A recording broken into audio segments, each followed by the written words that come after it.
Hello aspirants, welcome to my YouTube channel. चलिए start करते हैं। आज का अपना टॉपिक है ब्लूम्स टेक्सोनॉमी, जो कि आपके सीटेट एग्ज़ाम के लिए मोस्ट इंपॉर्टेंट टॉपिक है, क्योंकि इसमें से क्वेश्चंस आना ही आना है। तो चलिए स्टार्ट करते हैं।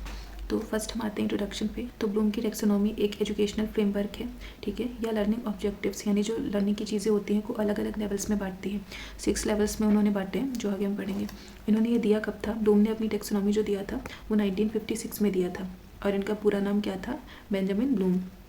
इसका यूज़ क्या है? तो टीचिंग में, लर्निंग में, इवैल्यूएशन या मूल्यांकन में इसका यूज़ किया जाता है, ठीक है। और अगर इजी लैंग्वेज में हम देखें तो यह एक ऐसा तरीका है जिससे जो टीचर्स होते हैं यह समझ पाते हैं कि बच्चों को क्या पढ़ाना है और किस स्तर तक पढ़ाना है। यानी अगर एक छोटा बच्चा है तो उसका स्तर क्या होगा, और अगर कोई बड़ा बच्चा है तो उसका स्तर क्या हो सकता है, ठीक है।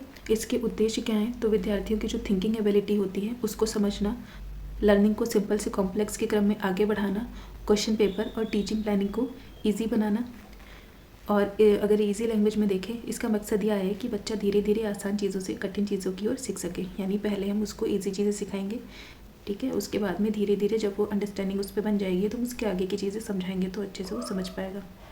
डोमेन्स ऑफ ब्लूम्स टेक्सोनॉमी, इसके डोमेन्स कौन कौन से हैं? तो इसके जो है 3 डोमेन्स होते हैं ब्लूम टेक्सोनॉमी में। इन्होंने 3 डोमेन्स दिए हैं। पहला हो गया कॉग्निटिव डोमेन, दूसरा हो गया अफेक्टिव डोमेन, तीसरा हो गया साइकोमीटर। ये आपको बहुत अच्छे से तीनों डोमेन याद रखने हैं एग्जाम के लिए। कॉग्निटिव डोमेन क्या होता है? ये हमारे संज्ञान से संबंधित होता है, हमारी बुद्धि, हमारे दिमाग, हमारी इंटेलिजेंस जो होती है उससे रिलेटेड होता है हमारा कॉग्निटिव डोमेन, ठीक है। दूसरा आता है अफेक्टिव डोमेन। अफेक्टिव डोमेन क्या होता है? वो हमारे, आप जो हिंदी वाले हैं वो भी इसको इंग्लिश में ही याद रखेंगे, क्योंकि इंग्लिश में याद रखना ज़्यादा ईजी है।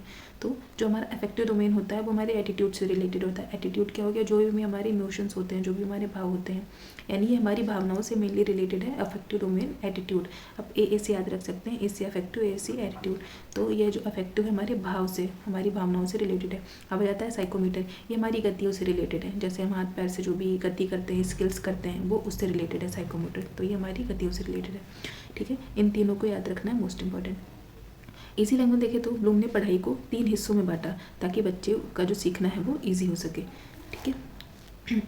अब आते हैं कॉग्निटिव डोमेन, जो मोस्ट इंपॉर्टेंट है, सबसे ज़्यादा उपयोग में आने वाला डोमेन है, क्योंकि हमारा जो ब्रेन होता है मोस्ट इंपॉर्टेंट होता है, तो सबसे ज़्यादा उपयोगी भी यही होगा। मेंटल स्किल्स और थिंकिंग से जुड़ा हुआ होता है ये। कॉम्पिटिटिव एग्जाम्स में डोमेन से सबसे अधिक प्रश्न आते हैं, ठीक है। यह डोमेन यह बताता है कि बच्चा कैसे सोचता है, क्योंकि दिमाग से रिलेटेड है। हम सोचते कहाँ से? दिमाग से। तो कहाँ से बच्चा कैसे सोचता है, चीज़ों को कैसे समझता है, ये इसमें आ जाता है, ठीक है। अब लेवल्स ऑफ कॉग्निटिव डोमेन, जो हमारा मोस्ट इंपॉर्टेंट है कॉग्निटिव डोमेन, उसके लेवल्स कौन कौन से ये भी तो बताना है। तो जो 1956 में जो दिया था उसमें 6 डोमेन इसमें भी थे, और जो 2001 में इसको दोबारा से संशोधित करके दोबारा से इसको पेश किया गया, इसमें भी 6 डोमेन है। लेकिन जो है कुछ चीज़ें थोड़ा ऊपर वाली जो है थोड़ा से चेंजेस किए गए, जो कि हम देखते हैं, ठीक है। तो कॉग्निटिव डोमेन में कुल 6 लेवल्स होते हैं। जो फर्स्ट वाली के हैं इसमें नाउन बेस्ड था, यानी चीज़ें नाउन के फॉर्म में बताई गई थी। जैसे नॉलेज हो गया, कोई भी बच्चा जब सबसे छोटा होता है तो नॉलेज यानी वो चीज़ें याद करता है, रट्टा मारता है, उन चीज़ों के बारे में नॉलेज लेता है। दूसरा हो गया कॉम्प्रिहेंशन, फिर उसको जब थोड़ा सा समझ बनती है तो वो कॉम्प्रिहेंशन यानी उसको समझता है। फिर जब थोड़ा और उसको समझ आएगा, बड़ा होगा, तो क्या करेगा? एप्लीकेशन सीख जाएगा। फिर एनालिसिस सीख जाएगा। एनालिसिस क्या मतलब होता है? एनालिसिस का मतलब होता है टुकड़ों में जो हम चीज़ों को एनालाइज करते हैं, अलग अलग हिस्सों में बांट के, ठीक है। तो उसको हम बोलते हैं एनालिसिस। फिर आ जाता है सिंथेसिस। अब एनालिसिस और सिंथेसिस में क्या फ़र्क होता है?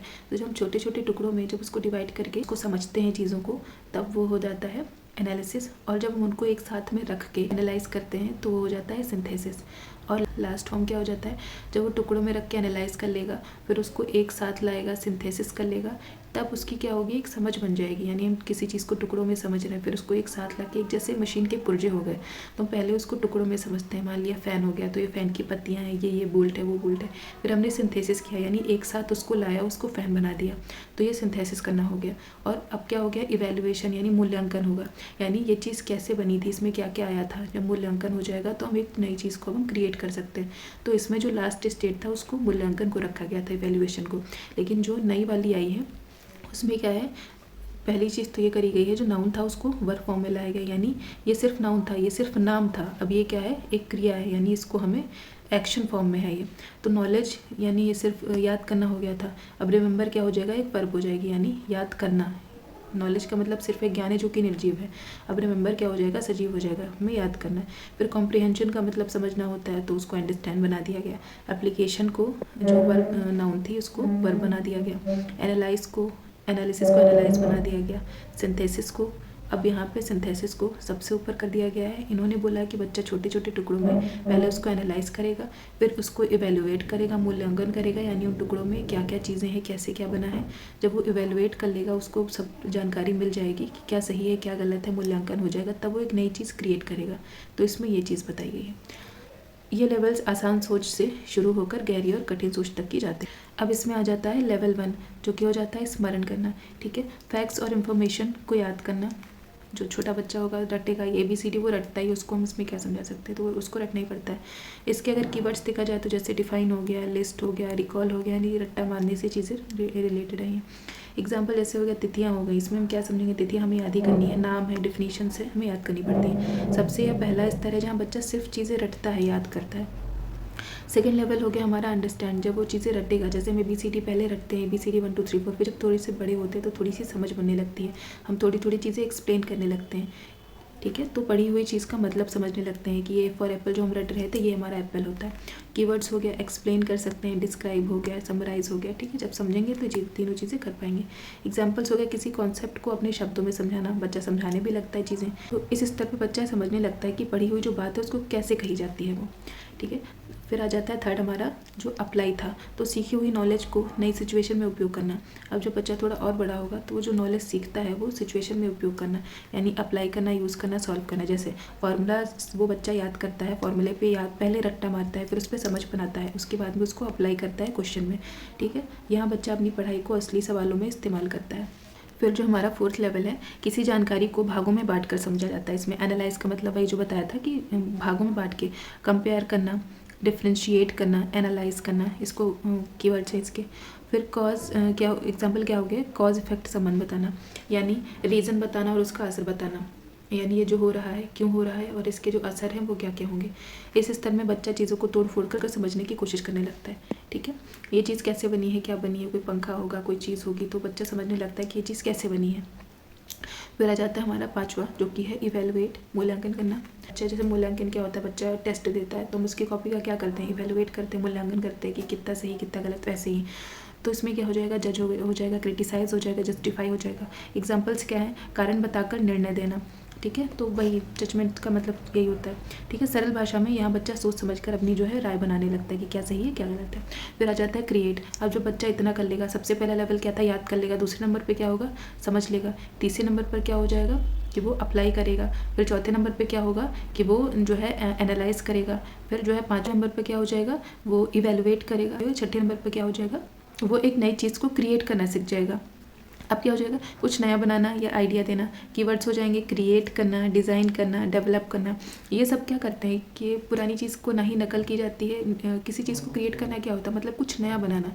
तो नया बनाने के लिए पहले ये 5 लेवल से गुजरना पड़ेगा, चीज़ें समझनी पड़ेंगी, तभी तो हम कुछ नया बना सकते हैं।